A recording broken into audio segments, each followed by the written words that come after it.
안녕하세요. 오픈마인드입니다. 요즘 전화가 참 많이 옵니다.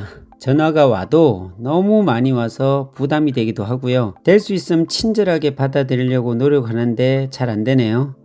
전화가 와도 메시지로 넘기는 경우도 있고 실제로 상담 중이거나 교육 중일 때가 많습니다.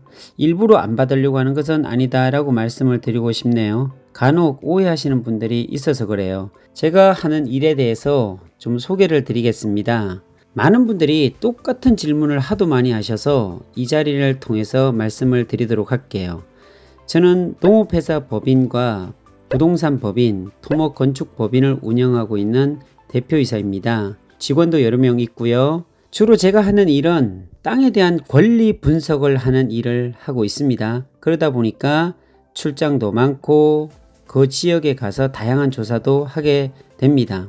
개발되는 지역에 도시개발 계획을 공부를 하고요. 그 지역의 현장 방문을 통해서 임장 활동을 하기도 합니다. 그리고 시보나 관보를 들여다보기도 하고 시청이나 면 소재지 관공서에 가서 현재 진행되는 사항에 대해서 공무원들에게 물어보기도 합니다. 개발행위 허가를 통해서 허가사항에 대해서 짚어보기도 하고 건축이 가능한지에 대한 확인도 해보기도 하고요. 그리고 실제 설계를 하고 청약을 하는 토목회사나 건축사무소에 들려서 소장님과도 인연을 맺으면서 실제 개발되는 속도를 체크하기도 합니다. 또한 직접 개발되는 현장을 다니면서 지형에 대한 파악을 하고요. 개발지 도로 주변 상황들을 제일 먼저 분석합니다. 개발지에서 나오는 도로는 어디에 있는지, 도로 확장 계획은 있는지, 추가 수용될 토지는 계획에 잡혀 있는지 나름대로 분석을 하고요. 예측 가능한 모든 자료들을 수집을 하고 마지막으로 현장에 있는 부동산 사장님들을 만나기도 합니다. 그리고 현지인들을 접촉해서 내 일을 도와줄 키맨을 찾습니다. 아주 중요하지요. 외지인이 현지인을 절대로 이길 수 없기 때문에 현지인들의 도움이 절대적으로 필요로 합니다. 물건에 대한 정보는요.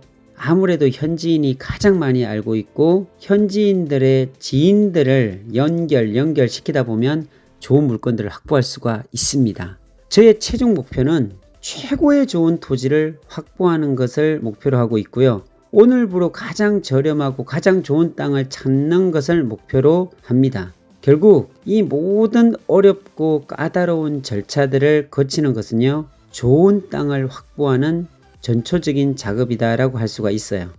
예를 들어서 우리가 어려운 수학 문제를 풀 때는 반드시 공식을 대입을 하고 풀어 가야지 정확한 답을 찾을 수 있듯이 좋은 땅을 찾을 때는 이런 다양한 정보들을 확보 후에 땅을 찾는다면 절대로 나쁜 땅을 찾을 수가 없습니다.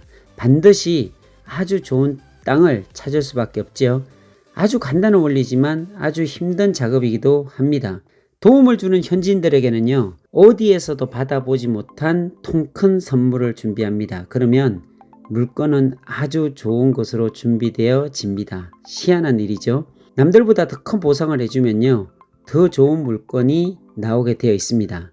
제가 어느 도시에 개발이 일어나면 대략적인 권리 분석을 해서 정보를 유튜브를 통해 올려드립니다. 이곳은요. 실제로 그곳은 개발이 되는 지역인데 많은 사람들이 관심을 가지지 않습니다.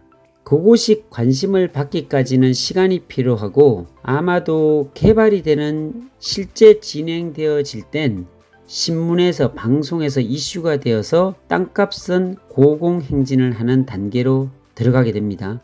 용인 SK하이닉스가 그랬고요. 서울 세종간 고속도로가 지나가는 안성이 그랬고요. 고덕신도시와 삼성반도체가 건설되는 평택이 그랬습니다. 그리고 1700만 평이 개발되는 송산 그린시티와 국제 테마파크가 이런 현상이 일어나고 있는 중입니다. 이렇게 크게 개발되는 이유가 있는 지역에서 일을 하면 거의 실패를 하지 않습니다. 정확한 권리 분석을 하면 실패를 할 수가 없습니다. 이유는 개발이 된다는 것은 그 지역의 땅이 필요로 하다는 이야기지요. 지가는 수요와 공급의 언밸런스가 일어날 때 지가가 요동칩니다. 굉장히 중요한 이야기입니다. 개발의 의미는 조용하던 마을에 개발이란 이름으로 토지가 필요하다는 것이고 필요한 땅이 많으면 많을수록 집가는 올라가게 되어 있습니다. 이유는요. 토지는 공장에서 생산해내는 공산품이 아니기 때문에 그래요. 토지는 딱 정해져 있습니다. 토지가 어디에서 솟아나지 않습니다. 주어진 토지 내에서 개발되는 땅을 내어줘야 한다는 말이지요. 다시 말해서 정해진 만큼의 토지 내에서 개발되는 토지를 떼어주는 의미기에 개발이라는 이유로 토지를 떼어주다 보면 토지는 모자라게 되어 있습니다. 그러면 토지를 살려고 하는 사람이 많고 팔려고 하는 사람이 적다면 어떻게 될까요? 너무도 당연하게 토지는 상승하게 되어 있다는 진리가 성립하게 되는 거죠. 이처럼 수요와 공급이 완벽한 밸런스를 맞추면 절대로 땅값은 상승하기 어렵고요. 수요가 많고 공급이 적은 언밸런스의 형태가 이루어지는 지역이 최대 투자처입니다. 오늘은 몇 개월 전에 평택에 대한 소개를 해드린 영상이 있는데 리메이크를 해서 보내드립니다. 몇 개월 전에는 제가 구독자 수가 수천 명밖에 안 된 상태에서 올려갔고 많은 분들이 못 보신 것 같기도 하고 평택에 대한 내용으로 올려달라는 요청들이 있어서 평택의 소식을 다시 올려드립니다. 제가 다시 봐도 흥미가 있는 곳입니다. 큰 밑그림 형태로 그려가는 평택의 모습을 담았고요. 평택이 너무 광범위해서 아주 디테일한 것까지 올리면 시간이 너무 많이 필요로 해서 평택의 큰 그림으로 이해하시면 좋을 듯 싶습니다. 그럼 지금 시작하겠습니다. 지도에 보면 이렇게 빨갛게 테두리를 꺼놓은 곳이 바로 평택입니다. 그러니까 평택 위쪽으로 보면 화성이 되어 있고요. 북부 쪽으로 보면 오산이 경계선으로 되어 있고 우측으로 보면 안성이 되어 있습니다. 그리고 그 아래쪽으로 보면은 천안 쪽으로 연결이 또 되어 있고요. 이곳이 바로 평택인데요. 평택은 이렇게 서해안을 끼고 있는 도시가 또 평택이기도 하고요. 평택에 보면은 경부속도로가 이렇게 지나가고 있고요. 평택에서 화성으로 올라가는 평택 화성간 고속도로가 위로 올라가고 평택의 서해안 이제 서평택을 기준으로 해서 제1서해안, 제2서해안이 지나갑니다. 그리고 요 서해안 고속도로를 아래쪽으로 이제 따라가다 보면 이게 평택에서 제천으로 빠지는 평택 제천간 고속도로가 이 삼성반도체를 중심으로 이어져 갑니다. 자, 그러면 평택이 지금 인구가 52만 명이 넘었습니다. 제가 평택 올 때만 해도 30만이 채 안 됐는데 지금 52만이 넘었다면 이제 거의 2배 가까이가 돼가는 그런 과정 속에 있는 도시가 평택인데요. 평택은 향후의 인구 정책도 보면은 약 80만이 넘게 잡혀져 있습니다. 그러니까 평택으로 여러 기업들이나 또는 개발 계획들이 풍부하기 때문에 인구가 계속적으로 평택으로 몰려드는 그런 현상들을 볼 수가 있습니다. 그 첫 번째로 여기가 미군 기지입니다. 여기가 용산이나 동천에서 다 내려온 군인들이 미군 부대가 바로 이쪽으로 왔거든요. 여기가 보면 미군 가족들까지 해서 8만 명 가까이가 내려와서 생활한다고 합니다. 그러니까 이곳에 제가 쭉 가까이 되면요 안 보여요. 보안 상황이라서 그렇대요. 그런데 좀 여기 보면 보입니다. 이게 지금 어떤 형태로 되어 있고 하는 건 대략적으로 보이는데요. 이처럼 이곳에 미군들이 한 8만 명 정도 상주합니다. 미군 가족들까지 포함해서요. 그러니까 여기서 인구가 좀 늘고 있고요. 그리고 제일 큰 게 바로 이곳입니다. 평택 고덕 신도시라 그러죠. 평택 고덕 국제 신도시라는 국제라는 얘기가 또 들어와 있습니다. 그래서 이 면적 같은 경우는 525만 평입니다. 자족 기능을 가지고 있고요. 삼성반도체 평택 캠퍼스가 120만 평이 여기에 위치해 있습니다. 그러니까 이 120만 평은 세계에서 반도체 공장으로서는 가장 큰 공장으로 되어 있고요. 120만 평이면 어느 정도 규모냐면요. 여기 화성에 보면은 화성 공장이 있어요. 동탄에 보면 있죠. 여기 있죠. 여기 있네요. 화성 공장이 있고 기영 공장이 있는데 화성 공장이 48만 평인가 그렇고요. 수원이죠. 기영 공장이 43만 평입니다. 그러니까 두 개 다 합쳐봤자 82만 평인데 평택에 있는 삼성반도체 같은 경우에는 정말로 크죠. 근데 여기가 산업단지로 봐서는요 굉장히 알짜배기라 그러죠. 네, 반도체니까. 그러니까 이건 15조 6천억 들여서 만들어졌고 그 옆에 30조를 들여서 거의 다 만들었습니다. 자, 그리고 이제 또 그 다음 3기, 4기가 계속적으로 이어지겠죠. 그러다 보니까 10년 이상의 공사가 된다는 게 그 말이 맞더라고요. 그래서 고덕 신도시가 405만 평, 삼성반도체가 120만 평, 합이 525만 평이 이곳에 국제 신도시가 만들어지고 있습니다. 현재 1단계 같은 경우는 거의 다 입주를 했고요. 그런데 이 삼성반도체 규모가 보통 규모가 아니기 때문에 쭉 걸어서 1시간을 돌아야지만 이 공장 하나를 다 돌 수가 있는 거리입니다. 그러면서 밑으로 여기를 자세히 보시면 삼성반도체를 가로질러서 이 지제역으로 빠집니다. 지금 그림을 그려볼까요? 고덕 신도시에서 이렇게 고덕 신도시입니다. 여기서 쭉 빠져서 나오면은 이게 이쪽으로 빠집니다. 네, 여기가 평택구역의 제천강 고속도로거든요. 평택 제천강 고속도로를 빠져나오면은 여기에 6차선 도로가 지금 만들어졌습니다. 이쪽 빠지면 1번 국도로 여기는 연결이 되고요. 그리고 여기는 6차선 도로로 이렇게 만들어져 있습니다. 그러면서 여기 어디로 빠지냐? 바로 이 지제역으로 빠진다는 사실이죠. 여기가 지제역이거든요. 이 이름도 지제역이 아니라 이제 평택 지제역으로 바뀌게 되겠죠. 그러니까 삼성반도체를 가로질러서 이렇게 빠지면 이 지제역으로 들어오는데요. 여기 지제역은 일반 지제역이 아니라 평택 지제역인데 현재 기준으로 보면 1호선 국선이 일로 내려갑니다. 그러니까 바로 위에가 송탄역이고요. 그 위에가 진위역, 이 아래쪽으로 내려가면 평택역, 천안까지 내려갑니다. 근데 여기에 보면 특이한 점이 있다면 이 평택 지제역 같은 경우에는 SRT가 지금 개통을 해가지고 운영하고 있습니다. 이게 이 위쪽으로 올라가면 강남 수서까지는 18분 만이면 평택 지제역에서 서울로 왔다 갔다 할 수 있는 곳이 바로 이곳입니다. 그리고 2024년까지 KTX발 광명에서 수원으로 내려오는 바로 이 선입니다. 여기 있죠?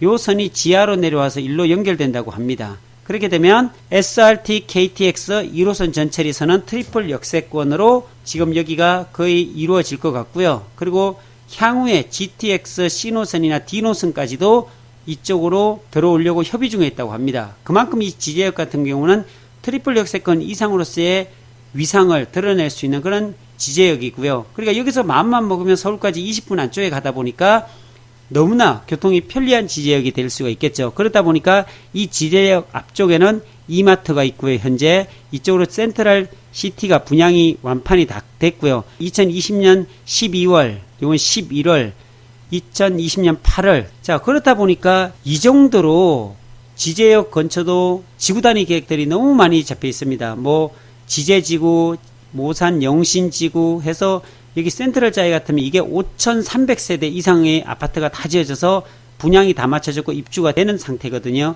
그 정도로 이게 지구 단위 계획들이 굉장히 많이 이루어지는 게 평택인데, 예전에 보면 평택역이 있습니다. 이 예전에 평택역 중심으로 이렇게 주거단지가 쫙 형성이 돼 있었죠. 그런데 여기 보면 이 도로가 1번 국도죠. 1번 국도를 기준으로 보면 이렇게 빠져서 천안으로 내려갑니다.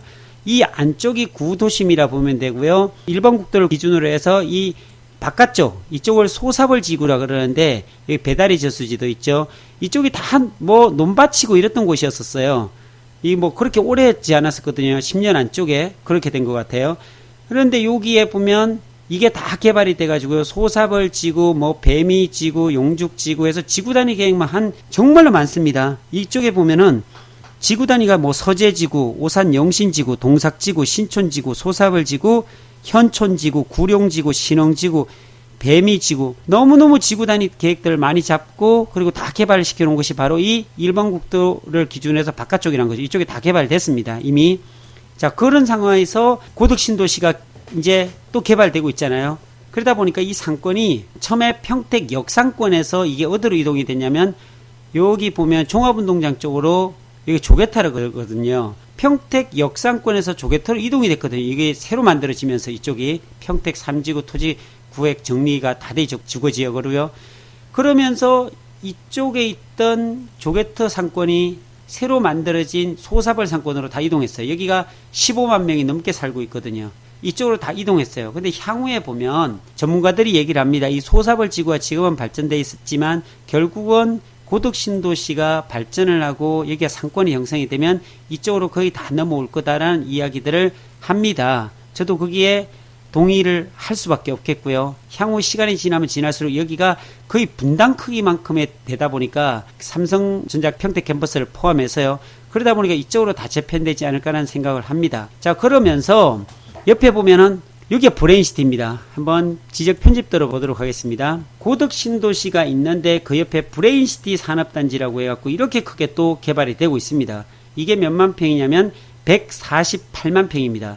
148만 평에 여기 보면 상업지구도 이렇게 빨갛게 되어 있죠. 그 다음에 뭐 주거지역 공동주택들이 다 있죠. 아파트라든지 주상복합, 그 다음에 산업용지 다 돼 있습니다. 그리고 아주대학교 병원이 이쪽으로 어디 들어오는 걸로 MOU가 다 체결이 됐고요. 이쪽은 또 산업단지고요. 쌍용자동차가 이쪽에 있습니다. 여기 쌍용자동차 본사가 여기 있습니다. 여기에.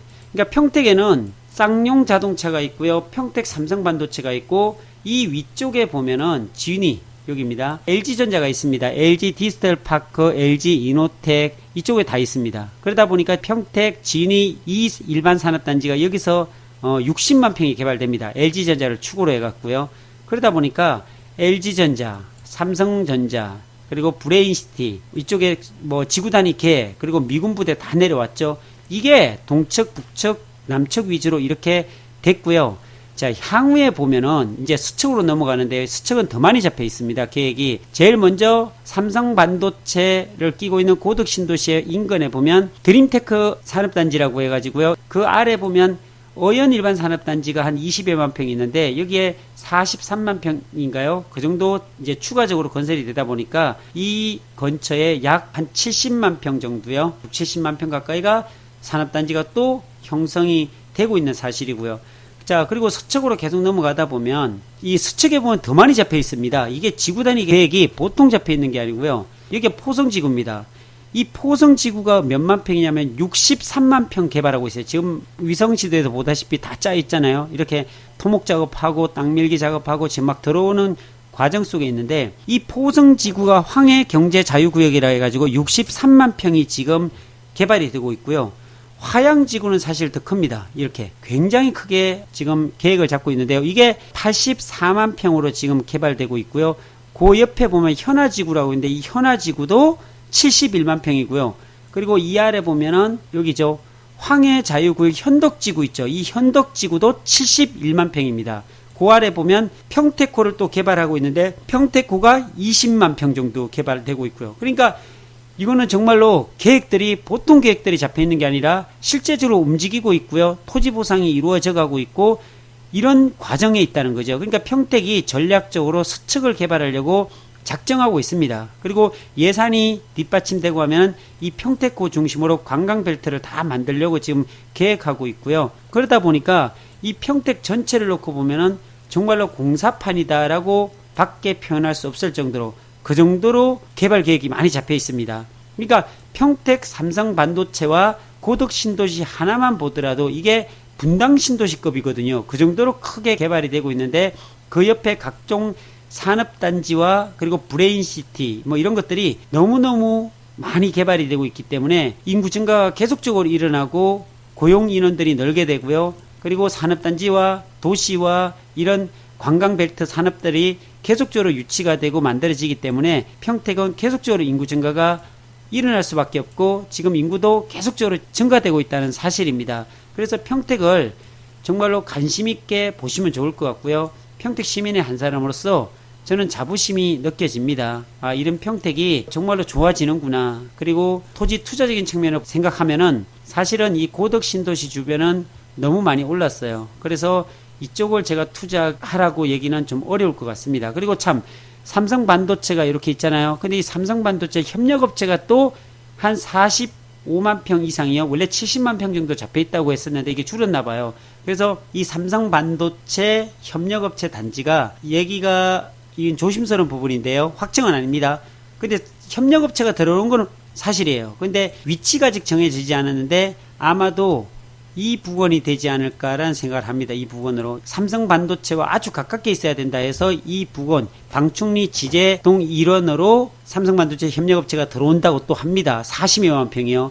자, 그렇게 되면 삼성 반도체 협력업체 40만 평에 또 인프라가 주어지게 되고 회사들이 들어오게 되면 고용이 계속적으로 일어날 수밖에 없지 않습니까? 그러다 보면 인구 증가가 더 가파르게 일어나게 되고, 그래서 평택에서 목표로 한 80만 명 이상이 얼마 걸리지 않게끔 인구가 채워져서 이 평택에 인구가 계속적으로 늘 수 있는 기반이 만들어지지 않을까라는 조심스러운 예상을 해 봅니다. 그래서 평택을 좀 관심 있게 보되, 이 고덕 신도시 주변에는요 땅값이 너무나 많이 올랐습니다. 특히나 지제동, 방충리 이런에는 말도 못하게 많이 올랐고요. 이 고덕 신도시 위쪽에 보면 당연리, 중릉리 이쪽도 시골이거든요. 문곡리 포함해 갖고요. 가보면은 뭐 아직 시골입니다. 그런데도 이런 당연리 같은 면 거의 다 250, 300 가까이 다 갑니다. 이렇게 택지 만들어 놓은 데가 이런 데는 300, 350까지도 가고 이럽니다.